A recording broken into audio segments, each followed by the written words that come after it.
आपके hundreds of efforts डालने के बाद भी आपका रिसर्च पेपर रिजेक्ट हो जाता है? अगर हाँ, तो ये वीडियो आपके लिए है। So welcome back to Learn to Speak channel. This is your Monica and today I'll be explaining you why your research paper get rejected and you are very much nervous or you are very much confused or frustrated what to do now. So the first reason why your research paper is rejected is no research gap. इसका मतलब कि आपने जो भी studies की है, जो भी रिसर्च पेपर पढ़े हैं, आपने कुछ अपनी न्यू आइडियाज़ या इनोवेशन उसमें ऐड नहीं किया है, इस वजह से आपका रिसर्च पेपर रिजेक्ट हो जाता है। ओके, द सेकेंड थिंग कि आपका रिसर्च पेपर क्यों रिजेक्ट होता है, second thing is there is a poor research methodology. इसका मतलब जो भी मेथड्स टेक्निक्स आपने यूज़ किए हैं वो सारे इनकरेक्ट है। जो भी सैम्पलिंग टेक्निक्स आपने लगाए हैं, जो भी टूल्स टेक्निक आपने स्टैटिस्टिक्स के लगाए हैं, वो सारे इनकरेक्ट है। इसलिए भाई आपका जो रिसर्च पेपर है वो रिजेक्ट हो रहा है। ओके, द थर्ड थिंग जो आपको अपने दिमाग में रखना है वो ये है कि हाई प्लेगरिज्म है। इसका मतलब कि आपने कई सारे रिसर्च पढ़े और आपने कॉपी पेस्ट कर लिया और एक अपना रिसर्च पेपर लाके सामने रख दिया। So this will also not do. और ये भी जो है एक तरह का आपका रीज़न है कि आपका रिसर्च पेपर जो है वो रिजेक्ट हो रहा है।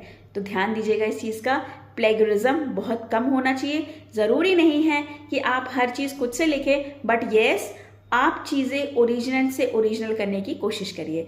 ओके, द फोर्थ थिंग जो आपको अपने ध्यान में ये रखना है कि आप जो भी जर्नल का सिलेक्शन करें, it should B proper, it should B indexed somewhere, so that कि आप जहाँ भी पब्लिकेशन कर रहे हैं वो एक तरह का रिप्यूटेड जर्नल होना चाहिए या वेल नोन जर्नल होना चाहिए। फिफ्थ थिंग जो आपको अपने दिमाग में रखनी है और इस वजह से कई सारे पेपर्स जो है रिजेक्ट होते हैं, वो ये है कि आपको अपनी एकेडमिक लैंग्वेज या एकेडमिक राइटिंग को इम्प्रूव करने से। इसका मतलब कि अगर पुअर एकेडमिक राइटिंग स्किल्स हो तो आपका रिसर्च पेपर जाहिर सी बात है कहीं भी पब्लिश नहीं हो पाएगा, वो हर समय रिजेक्ट होगा। सो योर रिसर्च राइटिंग या academic writing should be good enough so that जो भी रीडर्स पढ़ रहे हैं वो कम से कम उनको ये तो लगे कि हाँ मैं कोई चीज़ पढ़ रहा हूँ या पढ़ रही हूँ, ये नहीं लगे कि ये पता नहीं क्या लिखा है या क्या ही लिख दिया है, कुछ नहीं समझ में आ रहा। So it should be well designed. तो आपको हमेशा अपने दिमाग में एक चीज़ रखनी है कि योर रिसर्च, जब भी आप रिसर्च पेपर लिखने जा रहे हैं तो you should always think of that your research papers should be well designed, it should be original and it should be understandable.